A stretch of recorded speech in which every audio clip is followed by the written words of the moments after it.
Hello and welcome back to the channel. My name is Krashy, and today we just got the Predecessor patch v0.5 patch notes. So let's go ahead and dive into them and take a look. So it says patch releasing March 21st. That's tomorrow.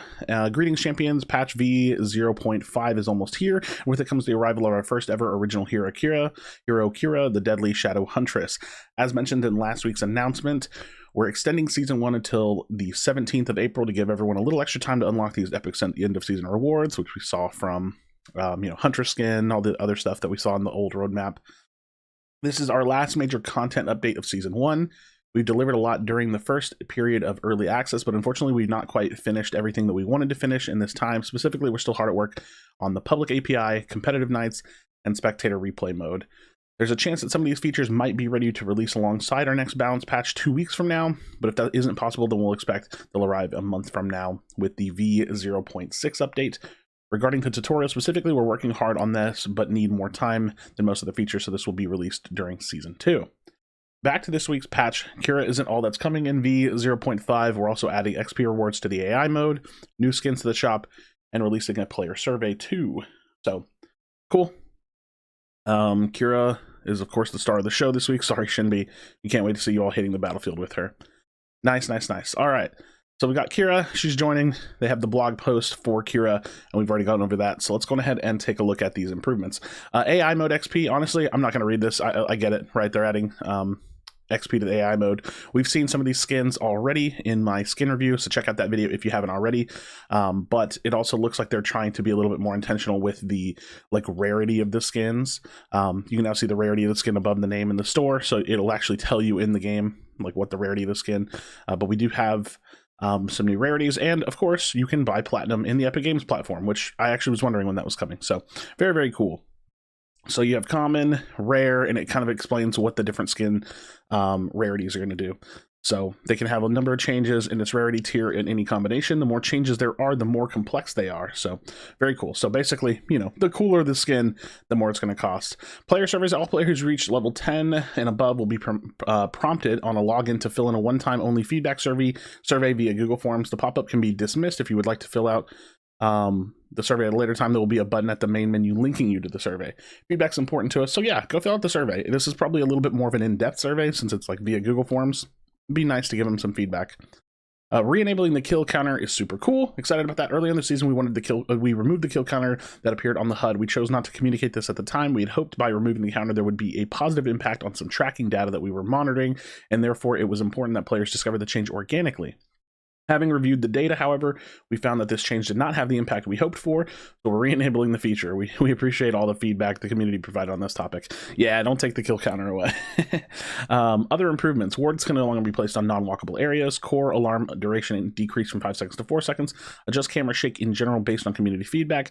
Chimera's Unleash sound effects have been altered. Adjusted Rampage boulder volume. Support crests now show their stacks on the HUD. That's cool. Updated the audio for Fangtooth attacks, updated Primal Fangs, Cone attack audio, removed free look keybind from controller. Oh, interesting. Adjusted phase movement sound effects. Mouse is now always locked to the game window regardless of the window mode. Very cool. Fixed multiple hero abilities that were not previously drawing tower aggression. Cool. Some nice little improvements or bug fixes, whatever you want to call them. And now we have the balance changes. Decker is still a fairly solid pick within the current meta. However, she tends to be outshined by her enchanter friends in the supporter roles. We like to give her more direct buffs by making her stasis bomb a bit easier to land directly, her cage a bit more reliable, and shifting the cage numbers to a bit incentivize earlier levels in Photon Disruptor after stasis bomb. So rocket boost passives, cooldown is no longer Cooldown is no longer affected by ability haste. Cooldown decreased from 20 seconds to 18 down to 9.5 seconds based on level. Interesting. Very interesting. Okay, so haste does nothing to that, but it scales downward per level. So containment fence E, collision activation time decreased from 0.65 seconds to 0.5 seconds, so it comes up faster. I'm assuming that's what that means. Duration changed from 2.25, 2.5, 2.7, 5, 3, 3.25 to 2.4, 2.6, 2.8, 3, 3.2. So the duration is a little bit longer in the early and just barely shorter in the late scaling. So, okay, that's going to make her stasis or her containment fence a little bit better in the early game. Stasis bomb, right mouse button, projectile speed increased from 3050 to 3500. Ooh, that's a bump. That's a bump. That's going to feel really, really interesting for Decker whenever you yoink out that stun really, really quickly. All right, Drongo. Lately, Drongo has seen a bump in the early power due to damage being shifted away from crit and into his levels. This allows him to more safely enter solo lanes in some niche scenarios, where decreasing his early game durability and damage a small amount to lessen his early presence and allow solo laners more opportunities to deal with him. Nice. I like that. Base health decreased from 650 to 600. Base physical power decreased from 55 to 53. All right. Conservative changes. Gadget, shock absorber passive cooldown is no longer affected by ability haste. Cooldown decreased from 27 down to 10 seconds to 26.4 down to 6 seconds based on level. Okay. I have like a hard time like feeling how that's going to change things. Like I know it will, but like in my mind, I'm like, okay, I'll see what that does. Sometimes I just don't have like the foresight to understand how that's going to affect the hero. Cosmic power passive cooldown is no longer affected by ability haste. Cooldown decreased from 20 seconds to 18 down to 9.5 seconds based on levels. Yeah, they're just changing how the passives work in terms of their cooldowns. Okay. And then same thing for howitzer. Cooldown is no longer affected by ability haste. Cooldown decreased from 16 seconds to 16 down to 7.5 seconds based on level. Kallari. Omen was an item that never interacted well with Kallari's kit. These changes will allow her to very quickly access both her stealth and death mark when applying them with the same basic attack. Quality of life. Omen's passive cooldown reduction will now apply to Shadow Walk and Death Mark when applied with the same basic attack. Cool. That's really cool. Omen on Kallari might be pretty awesome.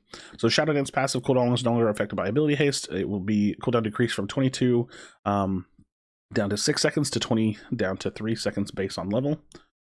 And Chimera. Chimera's been abusing Ashbringer and most other on-hit effects recently. We'll look to resolve those with on-hit modifiers in the future, but until then, we're making his Q ability behave like other hero abilities by not allowing the cooldown to start until it is expired. This means that he can still stack up Ashbringer, but will not have his Q instantly available. Okay, Unleash Q. Cooldown now begins after all 5 hits have occurred or on the duration has expired. Cooldown decreased from 13.11.975 to 10.8.57 5.54. So the interesting thing about that is that it's essentially going to probably like keep the cooldown feeling the same, but you can't really like abuse Ashbringer as much. So, and I think that that's okay. I think that that's okay. I'll feel that out to see what it feels like with Ashbringer in there. If it just feels too slow, then I'll probably cut it entirely, because Ashbringer in the Kai build is pretty much just for the Q spam build, and there's other builds that you can run on him that don't require it that are honestly fine. And if it still feels decent enough, then you can still run it on like a shredding build. So. Murdoch, shots fired passive cooldown no longer directly affected by haste, decreased from 14.5 down to 6 seconds to 12.5 down to 4 seconds.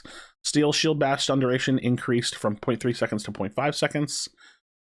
Shield bash stun duration increased from 0.3 seconds to 0.5 seconds. Nice. Nice little stun buff. And then they fixed the shield bash bug where it would stun for 1 second. Items. Tier 1 wraps. Magic armor increased from 10 to 12. Okay. Tier 2. Some Tier 2s have suffered low efficiency due to fairly strong passives. They're somewhat conditional, so we're bumping up the stat line to help tanks feel a little bit better when curving towards Tier 3 options. Barred Pauldrons, physical armor increased from 25 to 35. Nice, that's a nice bump. Horned Plate, physical armor increased from 25 to 30. Nice. Polar Treads, magical armor increased from 12 to 15. Carry, Terminus, regardless of the second passive, Terminus has made ADC feel a little too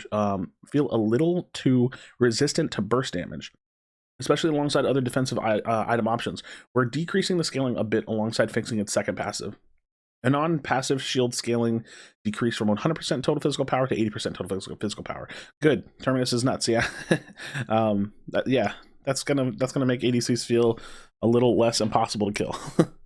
Fire Blossom has fallen to the wayside a bit, as most classes have easy first buys. We want to reinforce this for tanks and make it feel like you're not losing too much durability by purchasing it in over other options. So health increase from 225 to 275.